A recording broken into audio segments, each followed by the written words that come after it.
Perfect. All right, what is good, Z Nation? Back to the DailyXander 283, and it is one of my favorite things to do, which is podcast time. And with my podcast today, we have a familiar guest, being Sicario the Jet, and a new friend, a new face. Who's my brother? Jet's brother, My Christian, partner. aka Chris, What's the up, guys? Money Boxer. Money boxer. As you see, we're doing a three-person podcast today. So, guys, we'll start off with just this. What are you grateful for today? Either one of you guys, just go for it. What are you grateful for today?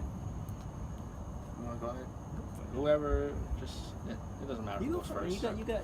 Well, I would say I'm just grateful for life. You know, Mm-hmm.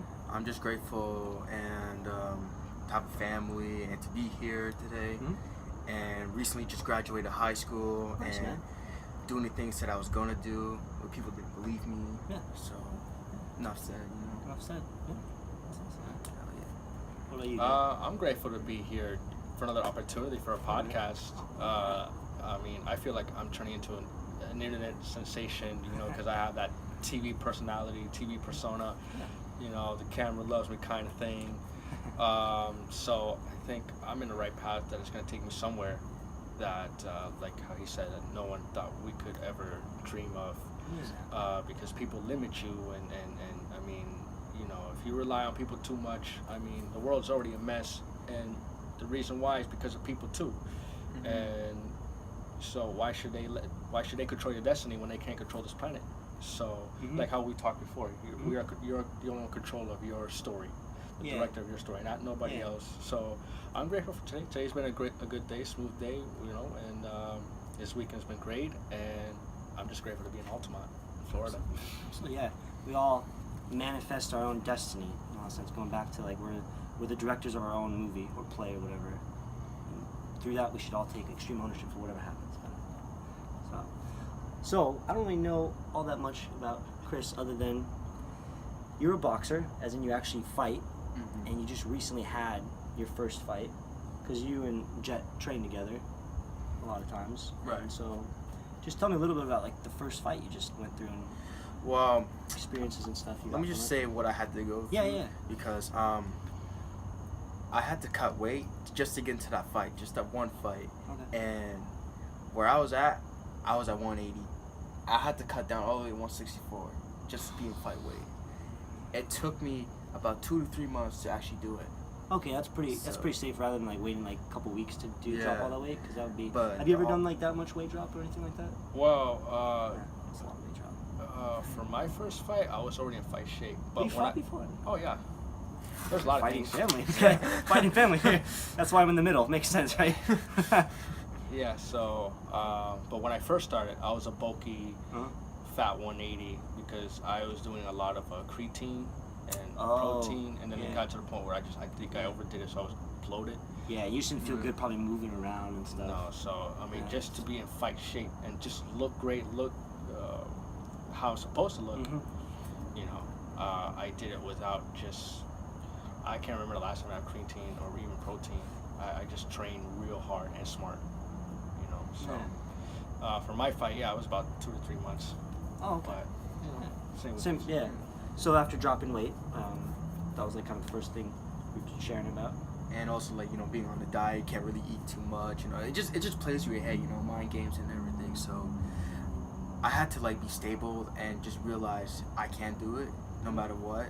I don't care how long it takes, and you know, I don't want to be just like doing this but not actually doing it. Yeah. So, you know, I did all that diet, and when I finally got the fight weight, weigh-ins, it was crazy, man, because it felt like Mayweather vs. McGregor already, you know, just because it was your first time, you get to experience it, you know, it's like you're the spotlight. So when I got there, checked my weight, 164, same with my opponent, you know, we didn't do the face-off, we just shook hands, but still, it was just amazing, the atmosphere. So I was a little shaky because I was a little nervous, you know, but that's just the previous part. Then the next day, man, that's when the fight comes. Everyone's gonna be there to watch you, see what you do, what kind of skills you have. But the only thing that really bothers me is when people say you have to win, you gotta win. I know a lot of people will say that. It's like, no, you're just learning. It's just a new experience. It's like you're doing an Olympics, you know. It's like first time getting on the bike, you know. Of course, you're gonna fall off the first time. do it a second time. You'll get a little better. It's whatever. You keep falling off until you actually, you know, get better at it. So yeah, in a lot of sense, probably when you start, I don't know how you feel, Jet, but like whenever you start something new, you probably want to experience that failure, because if you have the right mindset, you're gonna learn so much more by failing rather than doing well at it. Exactly. It's like there's I don't know if you really do you watch like Batman movies? Batman? Yeah, like Dark Knight. Or Yeah. Well, there was one quote that I like. It goes something like this. I can't really remember, but it's like, "Why did we fall? So we can learn how to pick ourselves up." Yeah. So, Yeah, that was like I think was it Albert. Albert would say that to like Bruce or whatever. You're talking like, about Alfred. And Albert. I said Alfred. Yeah. Albert. I'm thinking like Fat Albert right now. Alfred. So when Alfred would be like, Bruce, why do we fall? Or whatever. So we can get back. Or maybe that was like Bruce's father. Would That was like, his I did dad. flashbacks. And Batman Begins. Yeah. Yeah. But yeah, I like how you just like tied that into what you're describing for your fight. So, I got in the ring. I'm warming up, getting ready. My opponent comes in, and they announce, our names or whatever. Finally, we touch gloves. I was being technical, but of course, it was my first time. I was a little nervous. What I can say about the other guy, he was good, but he was also brawling. Because what I mean by that is like, he wasn't really like, he all he wanted to do was win. He was just there to win. Yeah. I could tell, because he was just throwing everything he can, and the judges could see him, and then the crowd pressure. Yeah.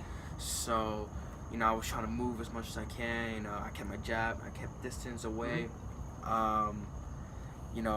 Rounds keep going by. It was a pretty close fight, but of course I lost by split decision. I'm sorry, but it's whatever. I took an L, but I bounced back. Just like Big Sean, how you would say it, the song. Oh. Last night I took an L, but tonight I bounced back. So I'm sure what are some things you learned from the fight? I would say Even probably just like training camp or just preparing for the fight, after the fight, during the fight. What are some things you learned that you want to implement? Well, I would really going say forward? is that don't let people tell you have to win. Like, if you lose, that's it, you're a loser. No, you're just learning. It's your new thing. Don't worry about winning or losing. Just go out there, have fun, take a deep breath. Every guy just wants to learn, see what they're capable of, and I want to know what I'm capable of doing. So I did what I had to do, and I said I was gonna do it. I didn't just do this; I actually did. Yeah. And it's gonna take a lot of mountain climbing, Yeah. but when you reach the top, it's a lot worth it. It's the glorious thing ever. Yeah. And even though I lost, I still felt like a champion, and I wasn't ashamed of it. Yeah, and it's good. Like you have the mindset and that look as far as like I got value out of losing. I got value through going through the whole process because you took action on preparing for the fight, going through the fight, and now reflecting on the fight. And through that, you become a better person. You become a better fighter. That's awesome. I always want to know what am I capable of doing. I don't want to just limit myself. I want to see what can I do. Yeah. Like there's so much more in my future. Yeah. I could be a pro wrestler. I could be a pro boxer. I could be a millionaire. Who knows what I can do? There's so much things. Yeah. The main thing is continue to take action and continue. And what helps is the doubters. They would say you can't do it. They feel the fire. And you can prove to them. I was like, look where I'm at. I'm at the top of the mountain. Where are you at? Oh, you're all the way down there. I like that. Avalanche. Yeah. So when was your fight? Like how many times you got like actually officially? Oh, before you continue, he also inspired me too. Oh. Yeah, he also did.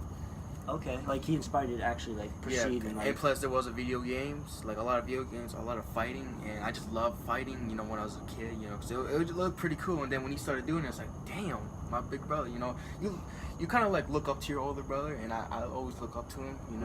So that's how I got into the sport. Yeah. Because are you 18 or 19? 18. 18. I just recently graduated. You're 26, right? Correct. 26, yeah. Well, that's awesome. Like, I can tell right now, you guys have a really good relationship together, and you like support each other. We do. Yeah, and that's really good to see a healthy relationship like that, because then you guys will just support each other, which then you build off of proceeding with different tasks or goals, whatever kind of thing, and you offer like advice, which is awesome to hear and see play out. So, again, so when did you fight? My first fight here in Florida was actually in March of last year. I was in fighting shape. It's just... This is boxing? This is boxing. Yeah. Not street fight this time, ladies and gentlemen. But, this time? Oh, we gotta hear about that. Some street fights, alright. That was... Kimbo in the house. Yeah. That's one guy that inspired me to fight. Actually, because he was We a should say the fighter. late great Kimbo. How about that? The late great Kimbo. Yeah, it was in Longwood, so not too. It was kind of on the border of Altamont. I mean, I still consider it in Altamont. It was in Lyman, or close to Lyman High School. So I fought a guy. It was tricky because they knew who I was, the America Top Team, and the owner. I think his name was Joe or Joey.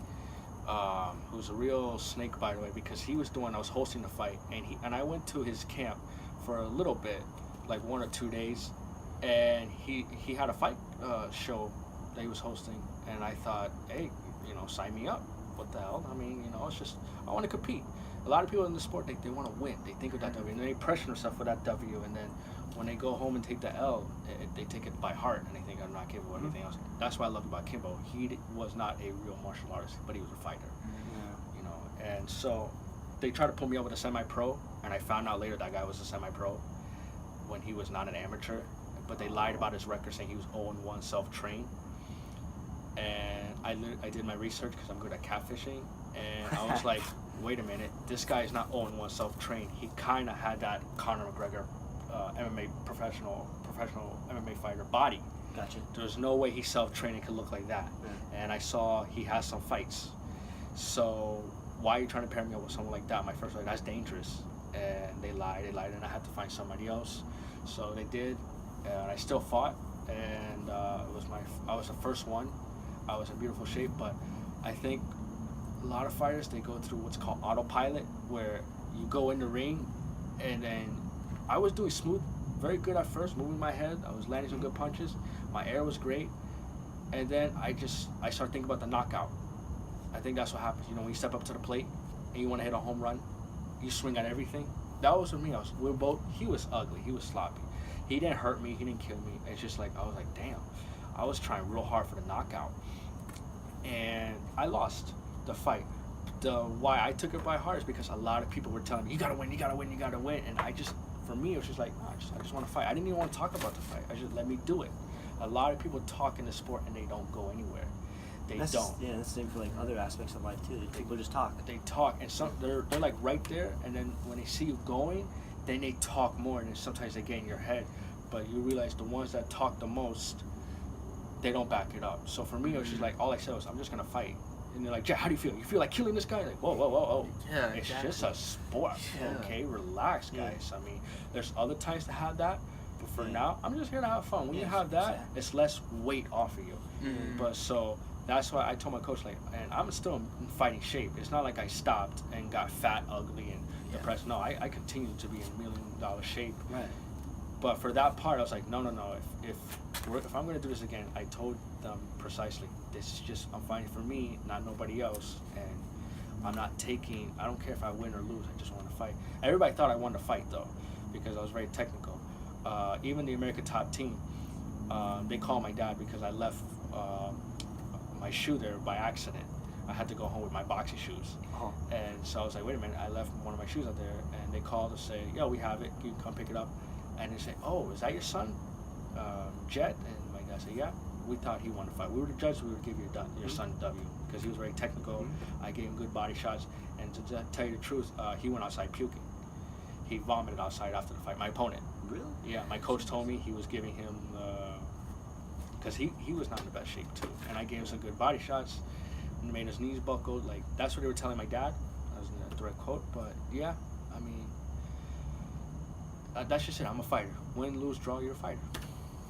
But you'd be surprised how many guys, when it's about to fight, they back out like last minute. Yeah. You'd be very surprised. Well, I think especially at the level you guys are going at right now, where you're like amateurs or semi-pros, that's kind of like the fine line of people swimming or sinking in boxing. Because like once you get to kind of more the professional level, that's the people that have risen up and have kind of proven that like they're there and they're willing to step in the ring and not back down from like what they've been saying. I think that's the problem with the sport. Is that a lot of people, especially amateurs, they're like, I'm not gonna back down, but they're expecting that big capital W.